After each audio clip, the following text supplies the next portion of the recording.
Hi folks, my name is Celia Van Mullen.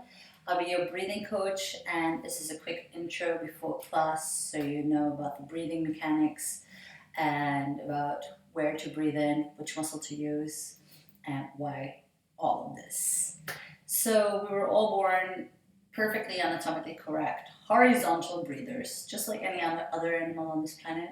We used to breathe expanding in the middle of our body and contracting, and unfortunately, along the way, most of the time it starts at the age of 5 because we start going to school, we start sitting a lot, but there is a lot of other factors that play a role in this as well. Our breathing shifts from a vertical breathing to different kinds of styles of breathing that we accumulate, one of them being the vertical breathing style. So, vertical breathing happens when we get a little taller and we engage the shoulders and necks on an inhale, and it looks a bit like this.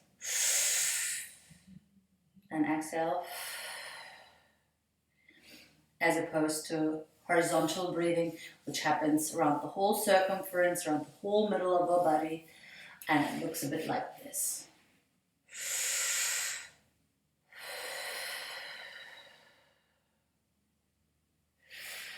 And so we're all born horizontal breathers, but it shifted somewhere along the way.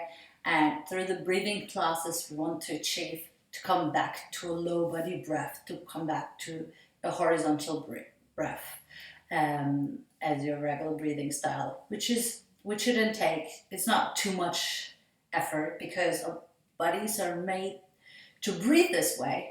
And just with a little bit of practice, a little bit of shifting, and a little bit of concentration, we can shift the breathing back from vertical or paradoxical breathing back to a horizontal breathing style. So for this, it's important for you guys to do a little assessment on yourselves. Have a look in front of a mirror. How am I actually breathing? Am I engaging my shoulders and my neck for breathing, which are not meant to be breathing muscles unless you're being chased by a lion, which would be highly unlikely. Or am I holding my breath? And just like all of us, we all brace somewhere in our bodies. Try and figure out where in my body am I bracing. Try and scare yourself for a second. What happens when you brace? Where are you bracing in your body? Or are you bracing somewhere continuously in your body? Because bracing stops the flow and the fluidity of our breath. And throughout the exercise, we want to open up, make space again for our most important breathing muscle to be able to expand, which is the diaphragm. So the diaphragm is located right smack in the center of our body, and you can follow it by following your rib cage, really tucking the hands under your rib cages and following your rib cages all around. This is where it sits. It's a pizza-shaped muscle. It's attached to the spine and the back. And this is my little diaphragm model. It's a vegetable strainer.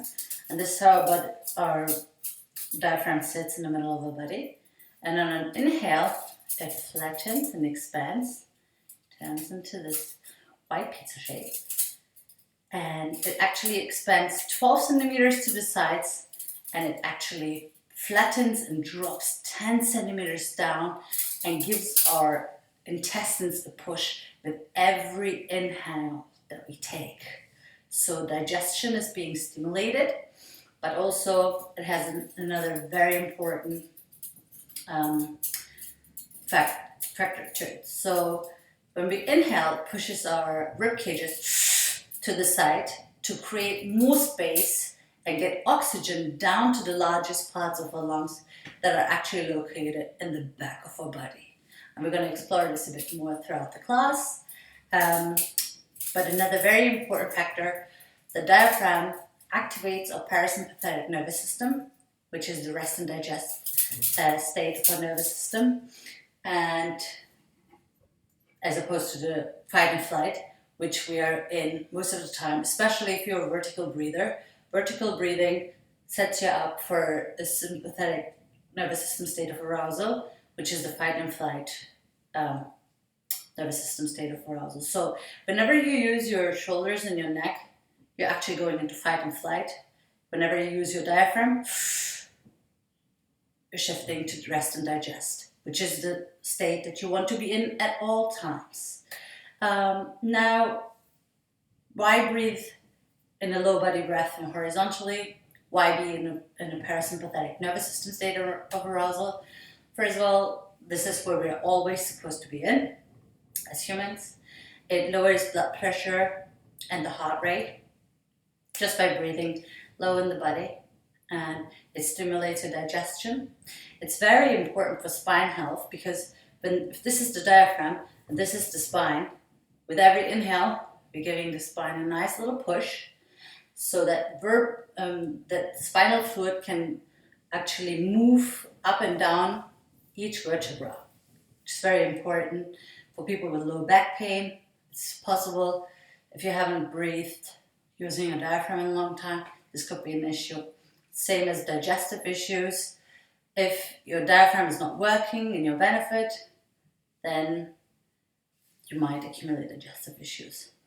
It's very supportive of the pelvic floor muscles and the pelvic floor that sits right underneath, because they both work in accordance.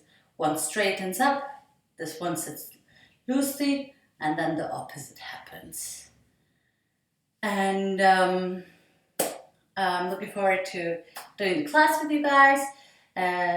For now, please do a little bit of an assessment on yourself, see how you're breathing, and if there's any more questions, we'll check on those after class. See you all soon!